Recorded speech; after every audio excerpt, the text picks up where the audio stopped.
Bien, bonjour à tous et bienvenue à ce quatrième webinaire consacré à la plateforme 3D Experience et au cloud. Alors j'espère que le son est correct. Je vois pas de commentaires. Ok. Je m'appelle donc Gilles Poirier, je suis consultant 3D Experience chez Keonis et je fais partie des équipes projet en charge de présenter et déployer les solutions 3D Experience chez nos clients et en particulier TPE, PME et start-up. Avant de commencer, un petit rappel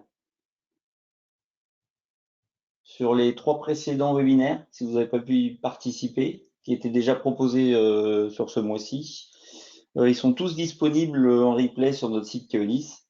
Donc le premier était consacré à la plateforme 3D Experience, ses concepts, une présentation générale donc sur le cloud. Le deuxième était focus designer Katia V5, mais aussi tout ce qui était multicad, donc XCAD. Katia, SolidWorks, NX, Creo. La semaine dernière, on a fait toute la partie rôle chef responsable programme projet, donc tout ce qui était lié au pilotage du projet. Et donc aujourd'hui, un focus sur le process de modification.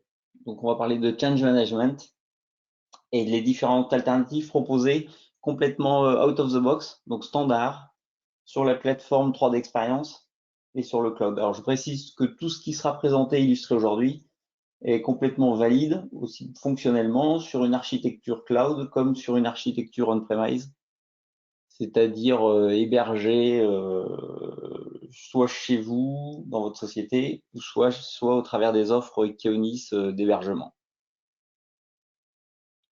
L'agenda de ce webinaire, on va commencer par un retour rapide sur les fondamentaux de la plateforme et les concepts de collaboration. Alors pour ceux bien sûr qui n'étaient pas présents les 3 derniers, sinon pour les autres ça sera un rappel mais ça sera relativement rapide. Puis on parlera de collaboration versus change management. On ira un peu plus ensuite sur les principes et l'approche proposée autour du change management et des process de modification. J'illustrerai toute cette partie par une démo sur un scénario simplifié de modification du design à l'engineering. Et puis, on terminera par l'offre de mise en place associée, on va appeler une offre Quick Start proposée par Keonis pour les TPE-PME. Et s'il nous reste un peu de temps, si vous avez des questions précises ou pendant le webinaire, n'hésitez pas dans la partie sur votre droite, normalement, sur la partie questions, je la reprendrai. Et puis, on terminera, bien sûr, si vous voulez aussi que je partage cette présentation, il n'y aura pas de souci. Voilà pour l'agenda du jour. Les concepts de la 3D Experience, donc le contexte et l'overview. On parle donc d'une plateforme collaborative accessible dans un environnement, bien sûr, actuellement, c'est d'actualité dans un environnement de télétravail pour la continuité du business, mais aussi dans l'entreprise en environnement multisite, garantissant la sécurisation des données et tout ça en mode projet multimétier. Donc tout ce qui est autour de la collaboration. Les fondamentaux de la plateforme, un référentiel sécurisé, multidisciplinaire, qui va intégrer aussi bien toutes les communautés, les acteurs techniques, mais aussi les acteurs business, les acteurs externes, pour partager les données et le process de développement produit, du cahier des charges au manufacturing, en passant par la simulation et toute la partie, bien sûr, engineering et design. La philosophie de la plateforme, donc chaque utilisateur déclaré va être défini au travers d'un rôle, d'un ou plusieurs rôles, bien sûr. On a parlé la semaine dernière du rôle de project manager, auquel on pourrait rajouter le rôle de designer il y a 15 jours, le rôle de contributeur projet, c'est le rôle de base. Et aujourd'hui, on parlera d'un rôle de change management qui va pouvoir être associé. Donc, un rôle de change management qui va donner accès à un certain nombre d'applications. Donc là, on en voit une partie sur la partie du bas. donc l'issue management, le route management, tout ce qui est lié au change, et ces applications qui vont me permettre d'accéder à des applications collaboratives qui permettent à l'utilisateur d'accéder aux informations et aux applications dans notre cas, de pouvoir créer, de pouvoir initier, ce qu'on voit ici, des process de change. On en parlera plus dans le détail. Hein. On va parler de change order, de change request, de change template et de change action, mais aussi de pouvoir suivre, pour les acteurs intégrés au process, tous ces process de gestion des modifications, soit au travers de tâches, soit directement au travers des informations qui seront liées sur le process. Donc n'importe quel acteur va pouvoir avoir accès à ces données en environnement multidiscipline projet et collaborer dans cet environnement. Alors on parle de collaboration entreprise au travers du web qui va permettre à n'importe qui, de n'importe où, de partager ses données, de gérer ses données dans un environnement multisite, projet, et autour de ces données, de collaborer avec les différents services, soit en interne, soit les autres services externes, au travers des tâches collaboratives et au travers des workflows. On va parler donc de tâches collaboratives. On voit ici dans le détail, des tâches issues de workflow, des tâches issues de projet. On verra qu'il y a des tâches aussi issues de change.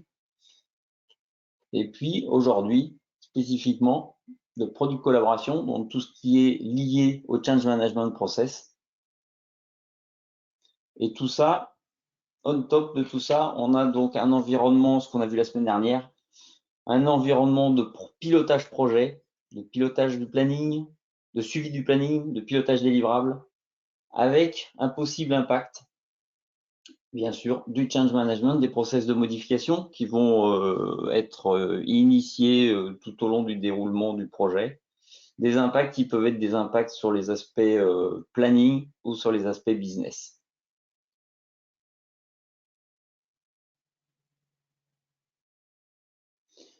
Dans le process global de développement produit, donc on va se focaliser, on a vu les précédentes fois qu'on avait un certain nombre de briques métiers complètement standards et intégrés à la plateforme 3 d'expérience qui vont permettre de suivre, d'interagir dans le développement du produit.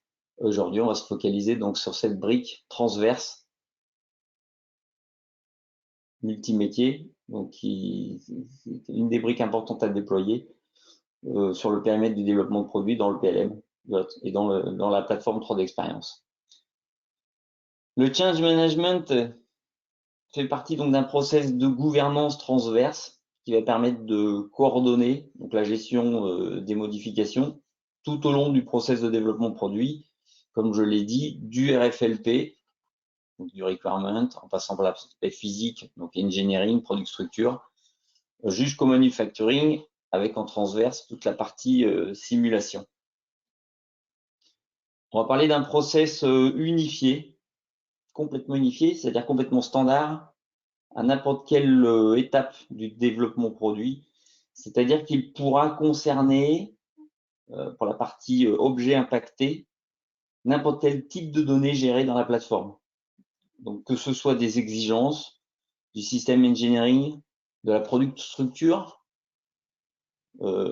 Product structure, on va parler bien sûr de tout ce qui est XCAD, XAO. Ça va pouvoir être des données V5, des données CATIA 3 d'expérience, des données SolidWorks, comme on avait il y a 15 jours, des données Creo, des données NX, Inventor, mais aussi de la part, donc product structure en termes de engineering, de la MBOM, tout ce qui est fiche d'instruction. Donc tout va être tout ce qui va être impact lié au process de modification pourra être géré sur un seul et unique process unifié. Et à n'importe quel moment de la phase de développement produit, qu'on soit en développement, en pré-prod ou en série. Et c'est pour ça qu'on a un certain nombre on a une cartographie de process différentes qu'on va aborder maintenant, plus dans le détail, qui est proposée dans la 3D expérience.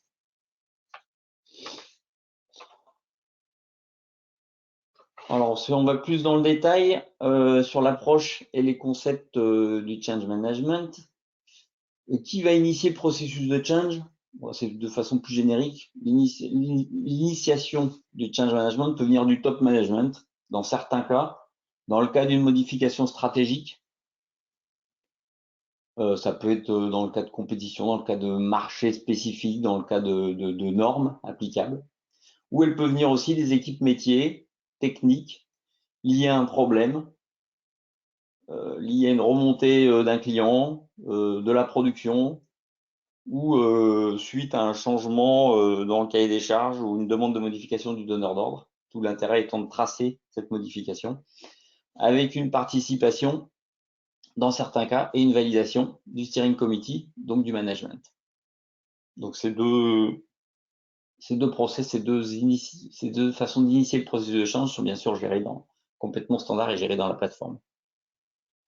Le périmètre et le process de modification proposé dans la 3D expérience est lié ce qu'on voit là aux bonnes pratiques et illustré selon le schéma suivant. Donc on a une partie ce qu'on va appeler change identification, donc qui est liée à l'issue. On a une partie donc remontée qui est la source. L'identification est la source de la modification qui sera transcrit au travers d'un process ou d'un objet qui va s'appeler l'issue management, l'issue. Donc ça, on verra que c'est complètement optionnel. Ça va permettre de décrire le problème, de l'affecter du début de l'initialisation du problème jusqu'à sa résolution, avec des liens forts entre l'issue et le change action qui est le bout du process qui va être l'implémentation de la modification. Ensuite, on va voir l'évaluation du change, qui est aussi optionnel. Hein, on verra que ça dépend de la criticité.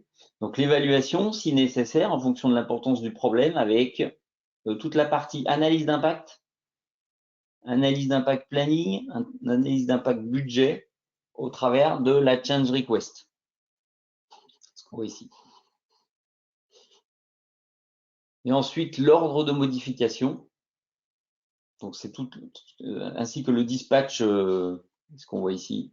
Le dispatch dans les différents métiers des actions de modification. Donc, l'ordre de modification qui va être un peu l'orchestration de la modification et qui va permettre de monitorer l'action, la modification elle-même sur les différentes équipes, les différents métiers techniques, le métier mécanique, toute la partie simulation, métier électronique, etc.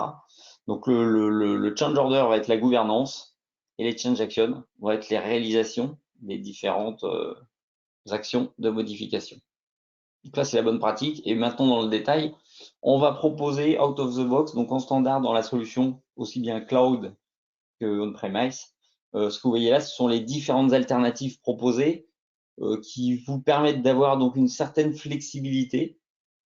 Donc l'objectif sera toujours de traquer la modif, son historique, avec toutes les informations associées. Et maintenant, en fonction de la criticité, en fonction de la phase de développement produit, est-ce que je suis en mode design, en mode R&D, est-ce que je suis plus en mode proto, en mode pré-série, en mode production? En fonction de ça, on va avoir plusieurs façons de standardiser, de gérer son process. Alors, on voit que le premier, c'est le process formel le plus complet dans le cadre d'une modification critique, où je vais partir d'une issue, une change request, une change order, et puis dispatcher les différentes change actions, avec possibilité d'avoir tous les intervenants, qualité, steering committee, change coordinateur, les métiers, le business. Le deuxième process étant de l'issue directement un change order pour orchestrer les modifications en fonction des différents impacts. Et puis on peut passer aussi par une change request pour, dans le cas d'un besoin d'analyse d'impact, pour aller vers le change order et puis les change actions. Et puis jusqu'à l'issue, toujours optionnel, et directement les change actions, ou le change action, tel qu'on le verra dans la petite présentation, dans le cadre d'une modification en phase de développement produit, par exemple, ou en pré-prod, où là, l'impact est moindre, mais le but étant de pouvoir traquer la modification au travers d'un process. Et c'est ce qu'on verra dans la petite présentation, hein. C'est ce process 6 qu'on verra rapidement dans la démo, qui vous montrera, le but étant de vous montrer sur un process simple l'environnement d'une modification en phase initiale de développement produit interne au bureau d'études, par exemple, mais avec l'intervenant d'un leader ou d'un chef de projet permettant de travailler sous contrôle d'un process simplifié. Par exemple, dans mon exemple, ça sera dans Katia V5, dans le cadre d'une évolution demandée, par exemple, par un donneur d'ordre.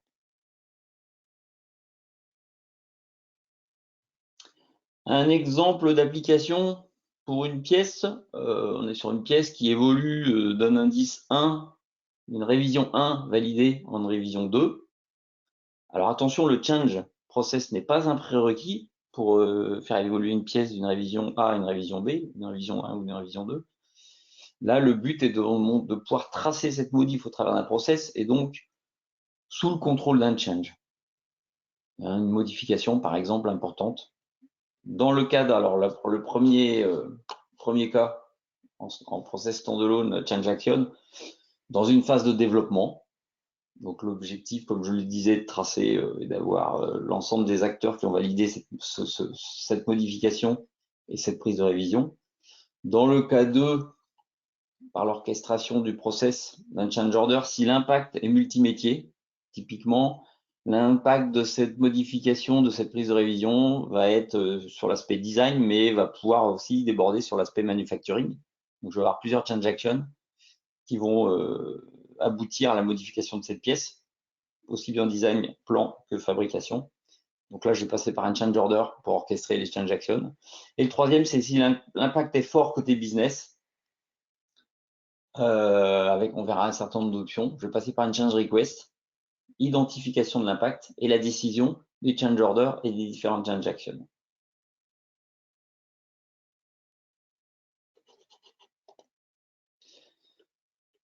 Enfin, on a un certain nombre d'options. Bon, là, je montre les principales. Là, ce qu'il faut bien retenir, c'est que le change proposé va être pour quelle raison? Pour une release, donc pour une validation, on va pouvoir affecter dans le change des objets à l'état en cours de développement finalisé, ce qu'on va appeler une maturité, par exemple frozen, au travers de workflow, mais qui vont être intégrés, impactés par un change pour validation ou pour révision. Donc c'était le cas précédent, la prise de révision, d'une révision A à une révision B, ou pour obsolescence, c'est-à-dire qu'en bout du change, ça sera en lien avec une applicabilité, par exemple, sur une configuration de produit.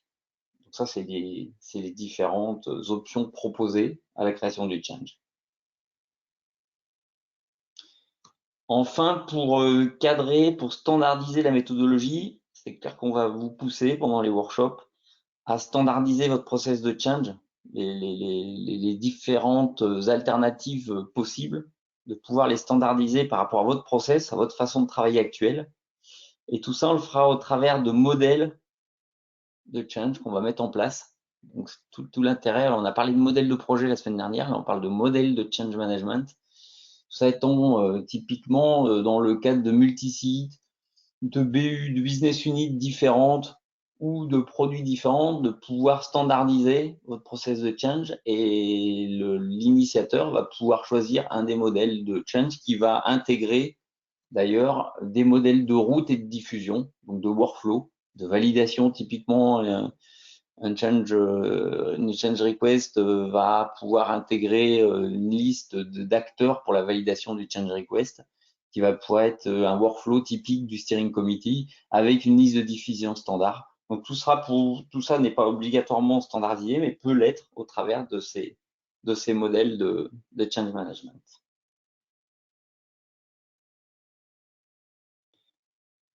On va passer maintenant à la partie illustration.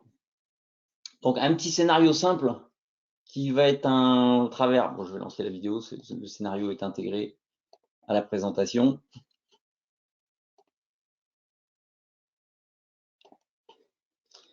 Donc on va avoir un chef de projet qui va avoir une tâche dans laquelle on lui demande de faire une review et qui va créer une change action suite à une demande de modification, qui va passer la main à un designer qui sera lui-même leader du bureau d'études et qui terminera par une validation du change. Donc je vais commencer par me connecter au travers du chef de projet.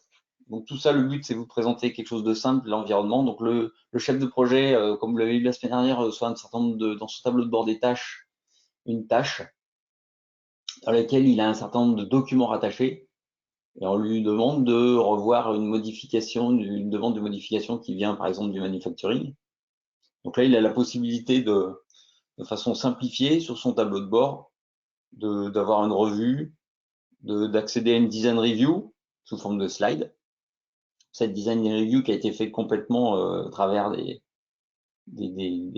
la design review proposée sur le web de façon simple.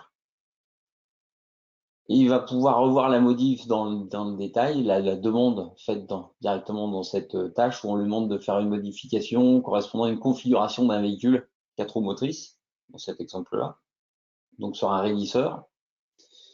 Et il va pouvoir passer cette tâche in progress pour notifier le chef de projet, donc là ça pourrait être une autre personne qui est en train de travailler sur cette tâche, de pouvoir revoir un peu plus dans le détail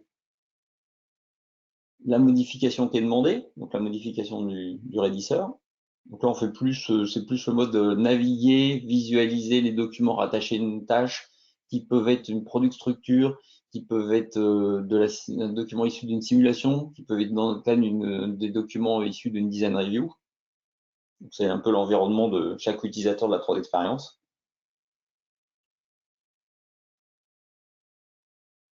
Donc on va lui demander de modifier cette pièce, le raidisseur, et d'y rajouter un peu d'épaisseur, parce qu'on est sur une configuration 4x4 avec un...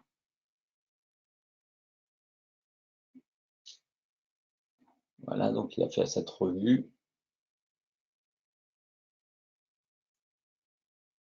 Il peut vérifier, bon, toujours en mode navigation sur le véhicule configuré global, visualiser un peu où se trouve la modification. Donc là, on est sur la maquette numérique globale et avec son tableau de bord, pouvoir créer directement à ce niveau-là la demande de modification. Donc là, on passera directement sur un change action dans ce process. Donc lui mettre une référence et pouvoir associer à cette change toutes les informations. Donc décrire la modification, avoir une notion de sévérité, notion de date. Et ensuite, on va pouvoir connecter les différents utilisateurs, les différents rôles associés au change. Donc là, on sera sur une version assez simplifiée. Il y aura un initiateur, un acteur pour réaliser la modification et une personne qui va pouvoir valider. Et on pourrait y rajouter des notions de diffusion. Donc voilà, le change est créé. Il n'est pas encore à Inwork, donc personne ne peut le voir à ce niveau-là. Je vais donc définir l'équipe associée à cette modification. Donc là, je vais avoir deux ou trois personnes avec des rôles, un reviewer, etc. Voilà, reviewer, follower pour la diffusion. Dans les impacts proposés, je vais donc y glisser mon raidisseur, parce que je suis la personne responsable de l'initiation du change. Donc là, je vais recharger un peu les éléments. Ça pourrait être des parts, comme je l'ai dit, ça pourrait être des exigences, ça pourrait être n'importe quel type d'objets qui sont gérés dans la plateforme.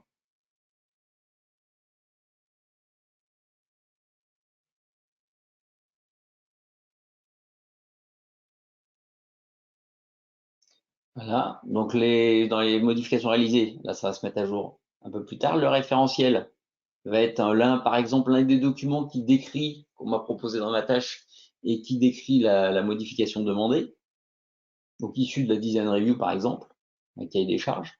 Et le contexte, je suis dans le contexte d'une configuration du véhicule générique qui va être associé à cette modification et configuré au travers de cette modification pour la partie applicabilité qu'on voit issue de la demande de modification. Une fois que j'ai rempli ça, je passe le change donc à l'état Inwork et automatiquement, puisque je suis en mode révision, prise de révision majeure, ce que j'ai mis dans mon change à la création, ça va générer la révision B de ma pièce proposée. Alors, le designer aura le choix, on le verra, de rajouter, de modifier bien sûr le design sur cette révision et de modifier un certain nombre de composants si besoin. Là, je suis donc sur la partie designer. Le designer, dans son cockpit, dans son suivi des process, voit bien sûr accès et peut explorer la demande qui lui a été faite.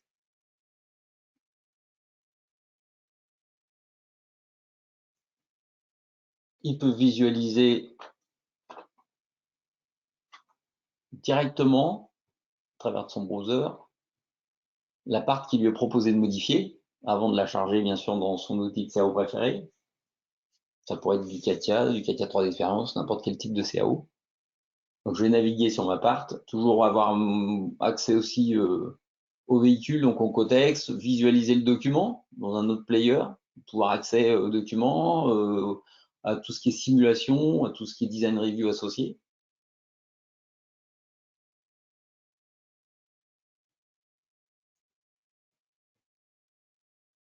Donc là, j'ai la demande, on voit la demande de modification, la demande de l'épaisseur de ma pièce.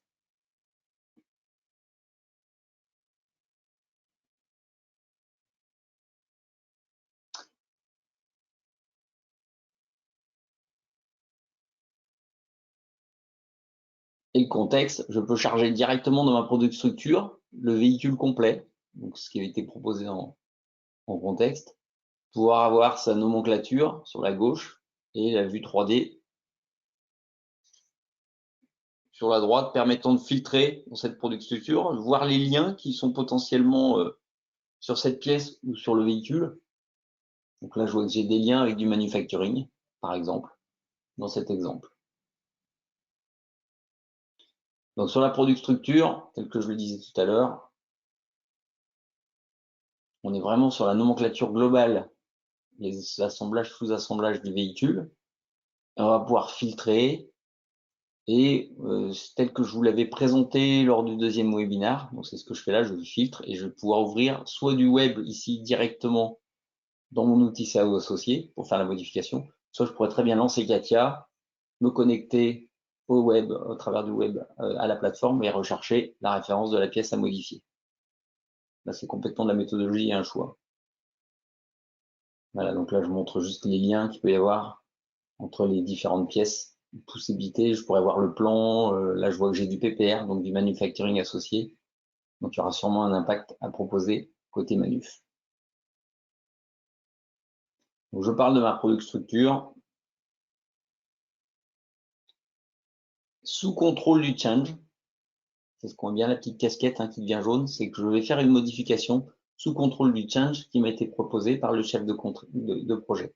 Donc là, la prise de révision se fait au travers d'un change, alors très bien pu se faire sans change dans Katia directement. Là, je vais ouvrir au travers à partir du web, dans Katia, l'ensemble de mon assemblage pour faire la modification. Et toujours sous contrôle du change. C'est ça qui est important dans cet exemple. Donc là, je vais modifier la petite modif rapide dans Katia sur l'épaisseur qui m'a été demandée. De mon raidisseur.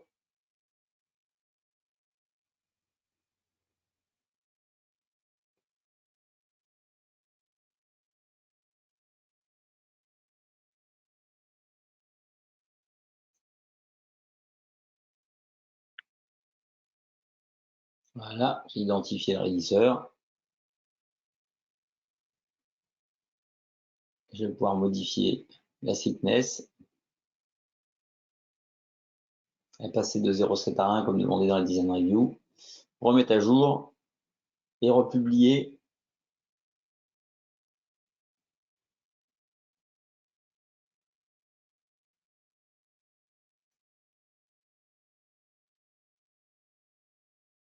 Alors, on va bien sous contrôle du change ici, sur la partie au moment de la sauvegarde. Il va sauvegarder directement dans le change la modification. Ce qu'on ne voit pas là dans la présentation, parce que rapidement, c'est que je vais rajouter deux autres pièces liées à cette modification du raidisseur, qui vont être des nouvelles pièces pour les accroches de mon raidisseur. Et maintenant, je vais, alors c'est aussi optionnel, je vais créer une tâche pour prévenir mon team leader et pour lui demander de valider le change qui sera bien sûr accessible dans son environnement 3D expérience.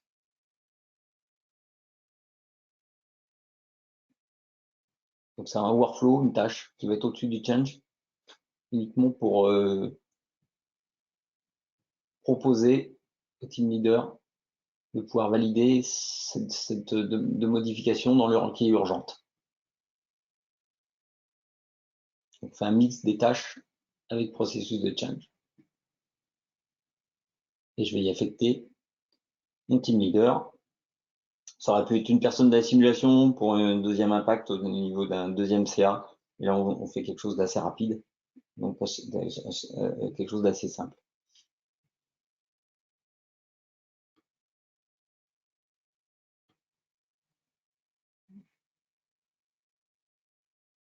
Je reviens donc à mon project leader ou mon team leader.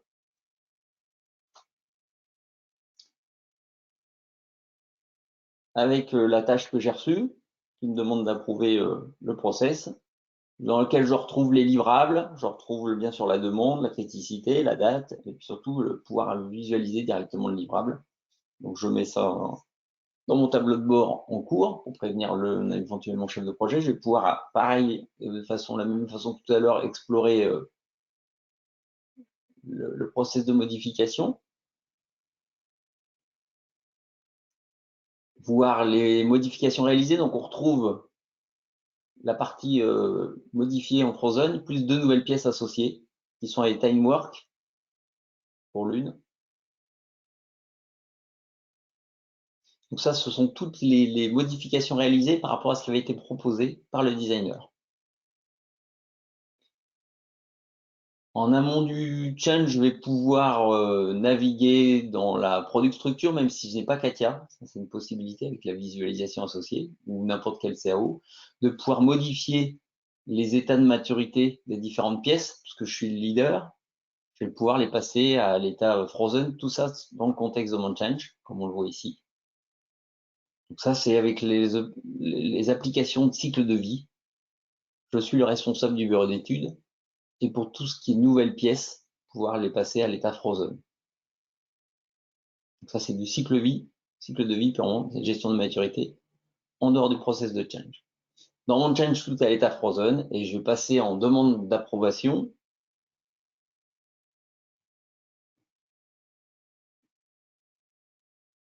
Voilà. Et approuver avec un commentaire qui sera bien sûr traqué ces modifications.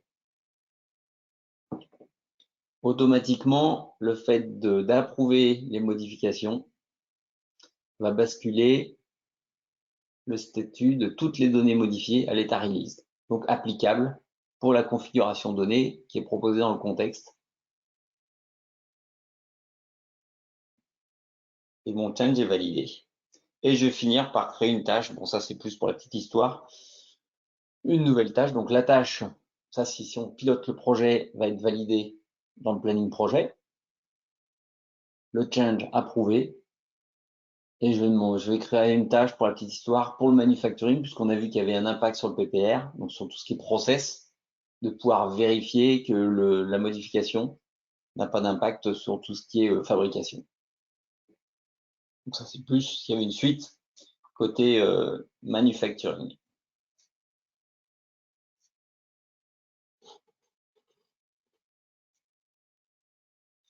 Voilà pour cette petite illustration du change management. Bon, c'est clair que c'est rapide. Il faut un peu plus. Bon, si on voulait aller sur des process complets, il faudrait passer sur un mode workshop où on va rejouer des change requests, change order, change action. Là, ça vous montre un petit peu l'environnement de travail sur 3 acteurs, d'une demande de modification, du design, enfin du project management, passant par le design.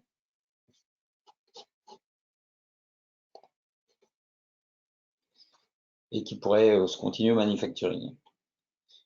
Pour poursuivre maintenant, comment mettre en place et ce qu'on propose pour la mise en place de cette brique qui est très importante. Alors en général, on va commencer par une première brique, c'est ce que j'avais montré la première fois et lors du deuxième webinaire.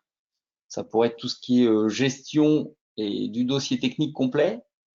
La deuxième brique étant dans un mode pilotage des projets, donc le project management, et en transverse à tout ça, de pouvoir rapidement gérer les modifications Ça va être rapidement une brique importante dans le process de développement de produit, de pouvoir tracer toutes les modifications à partir d'une certaine phase de développement de produit, à partir d'une phase de pré-série ou de proto. Donc pour la partie implémentation, on se basera sur notre offre Ekeonis packagée, ready for cloud, où pour un périmètre de données sécurisé, on va proposer quatre grandes étapes principales. La première, alors c'est ce qu'on fera au travers d'un cadrage pendant un workshop pour identifier vos process actuels de modification, de change, et identifier les use cases à mettre en place pour le déploiement de cette brique des process de modification.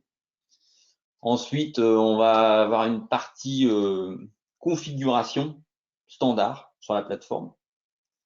Une étape de formation, c'est la partie découverte.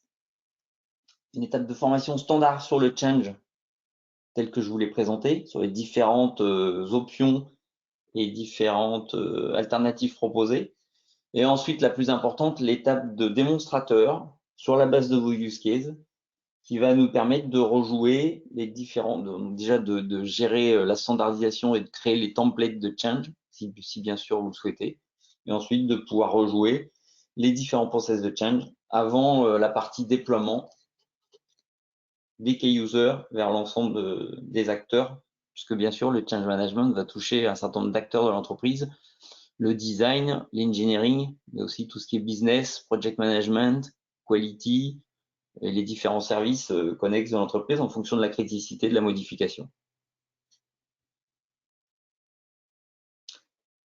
Voilà pour cette vue, cet overview peut-être un peu rapide, mais qui vous donne déjà qu'est-ce qui est proposé en standard. Alors je le répète, complètement, là ce que je vous ai montré, c'est complètement standard sur la plateforme, sans développement spécifique, sans quoi que ce soit, ce n'est avec un certain nombre de paramétrages, mais complètement standard, qui sont valides aussi bien sur le cloud, tel qu'il est proposé aujourd'hui en 21X, que sur les plateformes on-premise que vous pouvez héberger, qui sont hébergées dans vos infrastructures, ou sur les offres proposées d'hébergement de Keolis chez Outscale. Donc voilà pour ce dernier webinaire. Si vous avez des questions, n'hésitez pas, alors soit par mail, soit là en direct. Alors attendez, je crois que j'ai des questions. Peut-on avoir à l'issue d'un change request la création des CAO standalone? Oui, oui, le but de la change request va être donc d'identifier une partie identification et impact. Et à partir de là, on va créer les différents change actions en fonction des métiers impactés. Alors, si on a un certain nombre de CA, bien sûr, l'objectif va être quand même d'orchestrer. Il y a un certain nombre d'automatismes dans la plateforme. Et à chaque CA validé, une fois que tous les CA seront validés, automatiquement, ça va remonter jusqu'au CO. Donc, on va avoir une orchestration des différents CA au travers du change order.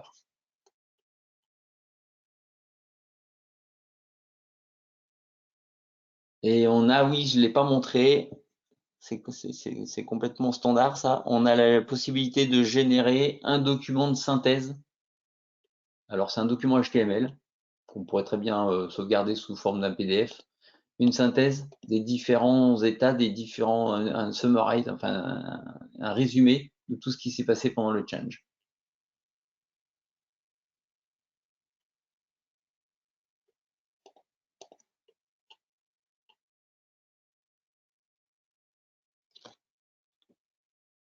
Après, on pourra, alors ça c'est plutôt au travers du design, je ne l'ai pas montré dans mon exemple, mais bien sûr la génération, la mise à jour du plan liée à la modification de l'épaisseur de mon traverse. Et ce plan pourrait être, j'en avais parlé lors du deuxième webinaire, pourrait être généré avec des fichiers dérivés tels que, par exemple, un standard de PDF raccroché à mon drawing, donc qui pourrait être extrait pour envoyer à un sous-traitant, par exemple, ou pour envoyer au manufacturing.